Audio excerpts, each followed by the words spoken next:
sebenarnya ada preskon apa sih sebenarnya mengapa ditunjuk sebagai lawyernya Dito Mahendra? Ya. Baik, selamat sore teman-teman wartawan. Pertama saya ingin mengucapkan terima kasih atas perhatian teman-teman sekalian dan bisa menghadiri konferensi ini sore ini. Dan sebetulnya inti dari konferensi pers sore ini Sabtu 25 Juni 2022 adalah terkait dengan laporan Mas Dito Mahendra terhadap Nikita Mirzani dan perkembangan penanganannya oleh kepolisian. Itu adalah inti dari konferensi pers sore ini. Pertama-tama, atas nama klien Mas Dito sebagai orang yang punya sopan santun, ingin menyampaikan permohonan maaf kalau sekiranya peristiwa ini atau kasus ini telah memberikan ketidaknyamanan bagi sejumlah kalangan. Itu yang pertama. Yang kedua, sebetulnya laporan dari Mas Dito itu disampaikan pada tanggal 16 Mei 2022, sehari setelah saudari Nikita Mirzani memposting di Instastory Instagramnya yang intinya adalah ada gambar foto dari di atas ditulis nama Dito Mahendra, ya, terus ada fotonya, lalu di bawahnya tertulis bahwa Abang Propam jangan percaya orang ini, ya, banyak ngomong, penipu dan PHP, intinya begitu. Nah, atas dasar itu pada klien merasa telah dicemarkan nama baiknya, baik material maupun formil, material maupun jasmani, moral. Lalu klien kami melaporkan pada tanggal 16 Mei 2022 di Polres Tangerang Kota. Nah, apa yang disangkakan, apa yang dilaporkan? Ini kan menjadi pertanyaan teman-teman wartawan sekalian. Nah, dapat saya terangkan bahwa pasal yang kita laporkan adalah pasal 27, ya, ayat 3, Yunto pasal 45 ayat 3, Yunto pasal 36, Yunto pasal 51 ayat 2, Undang-Undang ITE, ya. Jadi Undang-Undang ITE itu Undang-Undang nomor 8, nomor berapa itu? 11 2008. Ya, 11 2008, Yunto nomor 19 tahun 2019, perubahannya, ya. Perubahan. Supaya jangan salah, perlu dilihat lagi. Ya, betul. Jadi Undang-Undang nomor 11 2008, Yunto Undang-Undang 19 2016 tentang informasi transaksi elektronik dan perubahannya. Nah, sebetulnya kalau kita membaca pasal 23, jelas sekali bahwa barang siapa atau setiap orang dengan sengaja dan tanpa hak mendistribusikan dan atau mentransmisikan dan atau membuat dapat diaksesnya elektronik, informasi elektronik dan atau dokumen elektronik yang memiliki muatan penghinaan dan atau pencemaran nama baik. Itu pasal yang disangkakan, dijuntokan dengan pasal 45 ayat 3, di mana di dalam perubahannya hukumannya adalah sesuai dengan perubahan undang-undang itu, hukumannya adalah 4 tahun penjara. Maksimal 12 tahun. Lalu kemudian kita oleh karena statement ini yang dilakukan di Instastory dari saudari Nikita Mirzani ini tidak hanya mencemarkan nama baik klien kami Mas Dito, tetapi juga menimbulkan kerugian material, ya, menimbulkan kerugian material bagi klien kami, sehingga disangkakan juga pasal 36 bahwa pelanggaran pasal 27 ayat 3 itu yang menimbulkan kerugian material itu diancam dengan pidana penjara 12 tahun. Itu dijuntukan dengan pasal 51 ayat 2-nya. Dan denda maksimal 12 miliar. Dan denda maksimal 12 miliar. Lalu kita juntukan juga dengan pasal 311 ayat 1 KUH Pidana. Itu terkait dengan penistaan atau pencemaran nama baik. Nah, perlu kami update bahwa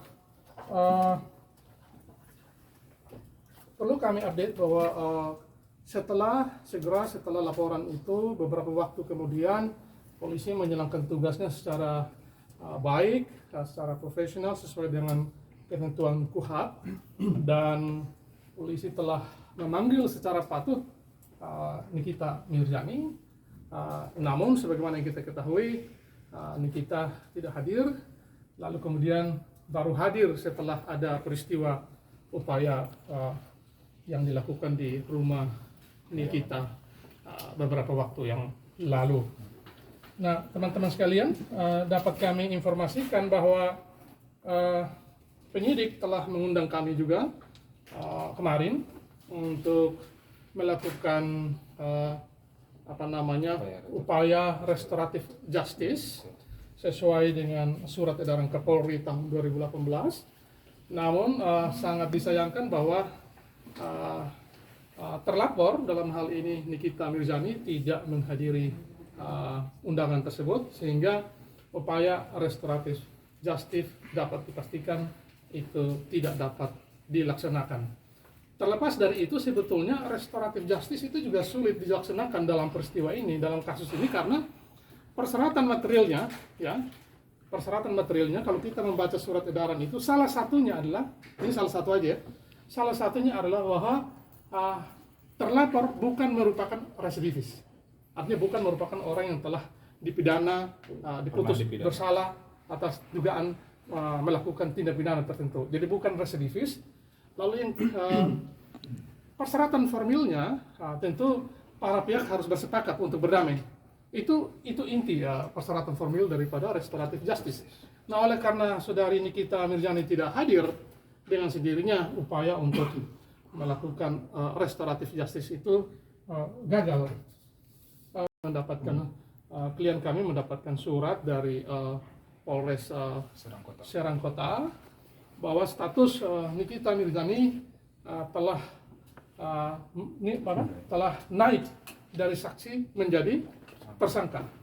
Ya, dapat kami pastikan itu, sehingga untuk selanjutnya kami berharap bahwa Kepolisian Negara Republik Indonesia, khususnya penyidik di Polres Serang Kota, dapat menjalankan tugas dan tanggung jawabnya dengan profesional sesuai dengan ketentuan dalam KUHP, dapat memberkasi atau melengkapi berkas-berkas yang berita acara yang pemeriksaan yang diperlukan, agar segera saja persoalan ini naik menjadi dilimpahkan ke pihak Kejaksaan Tangerang. Nah, itu harapan kami. Mengapa ini penting agar polisi terus menindaklanjuti laporan ini? Karena ini ada beberapa alasan. Yang pertama, kita ingin memastikan bahwa setiap orang sama di depan hukum, ya. Equality before the law, ya. Yang kedua, kita ingin memastikan bahwa tidak ada orang yang bisa berdiri di atas hukum atau above the law, sehingga dia boleh seenaknya menggunakan media sosial di luar batas kepatutan moral dan hukum dan kepatutan. Ya, ini yang kita ingin sampaikan, bahwa kita mendukung penuh kinerja positif penyidik dalam hal ini Polres Serang Kota, agar terus menindaklanjuti laporan kami, sekaligus untuk menjaga nama baik klien kami, Mas Dito, dan tentu nama baik semua orang yang berhubungan atau terkait dengannya, terutama keluarga besarnya, karena dituduh sebagai banyak omong, pemberi harapan palsu atau PHP di sana ditulisnya, dan penipu. Ini suatu tuduhan yang sangat serius karena bisa merusak reputasi bisnis dari seseorang. Ya, bisa juga merusak reputasi relasional seseorang dengan sesamanya. Orang yang tadinya baik-baik, ketika dituduh sebagai penipu, pembohong, atau PHP, lalu kemudian bisa saja terjadi hubungan itu renggang, dan bisa juga memiliki implikasi kerugian material bagi pihak Dito. Nah, teman-teman sekalian, kami berharap sekali lagi bahwa proses pemeriksaan dapat segera dilakukan, dan pihak terlapor agar dapat bekerja sama dengan baik untuk menghormati dan menjunjung tinggi hukum. Itu saja yang bisa kami sampaikan. Terima kasih atas perhatian teman-teman semua. Selamat sore. Menjadi tersangka Nikita mungkin per kapan Pak? Sejak kapan? Itu berdasarkan surat pemberitahuan dimulainya penyidikan SPDP yang disampaikan oleh pihak penyidik Polres Serang Kota kepada Kejaksaan Negeri Tangerang. Kapan, Bang? Tangerang Kapan, atau Bang? Serang, Bang, ya? Tanggalnya? Serang. Sorry, Kejaksaan Negeri Serang ya. Per kapan? Per tanggal berapa, Bang? Berapa Pak? Tanggal 17 17 Juni. 17 Juni 2022. Berarti setelah ada aksi jemput paksa itu baru ditetapkan sebagai tersangka gitu ya Bang? Kalau itu saya tidak tahu. Itu kewenangan penyidik, saya tidak tahu apakah itu ada hubungannya dengan upaya pemanggilan paksa itu. Yang jelas begini, sesuai dengan ketentuan KUHP pasal 112 ayat 1 dan 2 itu orang harus dipanggil secara patut, harus datang, siapapun, apakah itu tersangka, terlapor atau ahli harus datang. Kalau tidak datang harus memberikan alasan-alasan yang patut. Jika tidak hadir lagi dipanggil 1 kali, 2 kali. Jika tidak ada juga alasan yang patut yang disampaikan kepada pihak penyidik, maka panggilan berikutnya itu dengan perintah membawa. Perintah membawa. Itu sesuai dengan ketentuan KUHP. Bang, tadi kan ada restoratif justice Bang ya. Per tanggal berapa Bang ya? 24 Juni 24 kita Juni ya. diundang ya. 24 Juni suratnya datang. Kemarin baru kita hadiri di Polres Serang Kota. Dan itu si NM juga harus menghadiri sebenarnya di tanggal 24 Juni itu Ya, atau bagaimana? Karena pihak Polres Serang Kota udah memfasilitasi untuk adanya itu. Dan pihak terlapor harusnya sudah menerima surat itu, cuman kita nggak tahu alasan apa mereka belum hadir. Berarti polisi sudah mengirimkan surat itu ya? Pasti sudah, kedua belah pihak dikirimkan surat itu soalnya. Bang, pertanyaan soal alasan laporan ke Polresta Serang sendiri kenapa? Karena diketahui Pak Dito sendiri tinggal di Jakarta, di Jakarta tapi laporannya kenapa di Serang? Baik, saya kira ini pertanyaan yang menarik. Untuk kejahatan cybercrime itu sebetulnya secara prinsip bisa dilaporkan di mana saja. Kan Anda bisa lihat kan cybercrime, Anda media sosial di mana saja Anda bisa lihat kan. Nah, di seluruh wilayah Indonesia tentu bisa. Tergantung pada ada banyak pendapat yang bisa menjelaskan lokus deliktinya atau korbannya di mana, saksi dan alat buktinya di mana. Tetapi yang jelas bahwa kebetulan saja pada saat itu Mas Dito berada di Tangerang, Serang Kota. Lalu kemudian karena lokasi dia mengetahui adanya unggahan atau postingan dari saudari Nikita Mirzani tersebut kebetulan berada di Polres Serang Kota, lalu yang bersangkutan Mas Dito memilih untuk melaporkan di Polres Serang Kota. Itu saja alasannya. Berarti bisa laporan di mana aja walaupun tergantung Ketika pertama kali melihat postingan kan Bang? Bisa seperti itu juga, tapi bisa juga berdasarkan pertimbangan yang lain di mana saksinya terkait dengan peristiwa pidana itu lebih banyak ada di mana, atau korban dan pelakunya ada di mana. Itu bisa ada kemungkinan seperti itu. Unggahannya gimana sih Bang? Bunyi unggahan yang dirasa mencemarkan nama baik itu dari Nikita itu gimana Bang? Ada. Baik, saya jelaskan bahwa di unggahan itu di posting Instastory-nya itu adalah di atas ditulis ini apa namanya Dito Mahendra, ya. Lalu di bawahnya ada foto atau gambarnya Mas Dito, ya. Lalu kemudian di bawahnya bisa dibacakan. Bentar, saya cari dulu. Di bawahnya itu tertulis, tolong dibacakan aja, saya tidak bisa. Abang Propam jangan mau percaya omongan yang ngomong banyak juga menipu atau PHP kepada para senior. Namanya Dito Mahendra. Ada anak panah, jika dilihat di foto itu ada anak dilihat panah. Kamera Bang. Oke, tahan tangannya boleh digeser Bang. Postingan kapan Bang? Tanggal 15 Mei 2022. Tapi kan dari NM sendiri Udah sedih. gimana? Coba Bang. Dikasih Iya, lagi iya, dong iya. di kamera bang. Ini barang bukti sih nggak enak ntar. Ya, Nanti kita kasih lihat ya. Bang, terkait ucapan, boleh sekaligus mengklarifikasi terkait ucapan yang kita menjadi yang mungkin jangan percaya penipu gitu, ada bantahan dari pihaknya Mas Dito soal tuduhan ini bang? sangat. Ya, kita sangat klien kita sudah berbicara secara personal pada Mas Dito.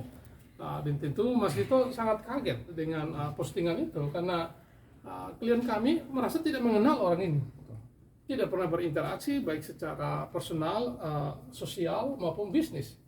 Lalu tiba-tiba dituduh sebagai seorang yang banyak ngomong, menipu, PHP. Ya, saya kira itu tuduhan yang sangat serius. Ya. Berarti ada bantahan untuk menipu yang dibilang sama NM sendiri ya bang ya? Ya, seperti itulah bahasanya dan kita membantah keras.